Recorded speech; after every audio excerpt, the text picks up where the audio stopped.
हे खूप सारे फळं आलेले आहेत. हे झाड आहेत. हे झाड इकडे, हे मोठं, हे एक. हे आयुर्वेदामध्ये याला खूप महत्त्व आहे का काय असं काहीतरी आहे. जाणकार याबद्दल ओळखत असतील.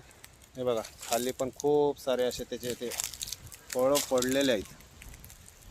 हे बघा, हे बघा, याला, या फळांना बेहाळा म्हणतात. आयुर्वेदिक मधले ते बिहाळे आहे का माहिती नाही मला, जाणकारांना माहिती असेल कदाचित. हेच तो बिहाळा आहे की काय. आमच्या घरी शेळ्या होत्या,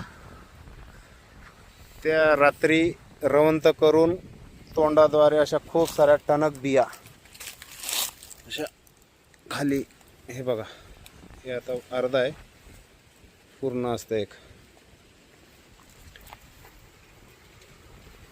हे रवंत करून काढायच्या त्या, ह्याच्यावरचे टरफल पूर्ण ते खायच्या. हाच तो बिहाळा आहे की काय बघा, माहिती असेल तर कळवा.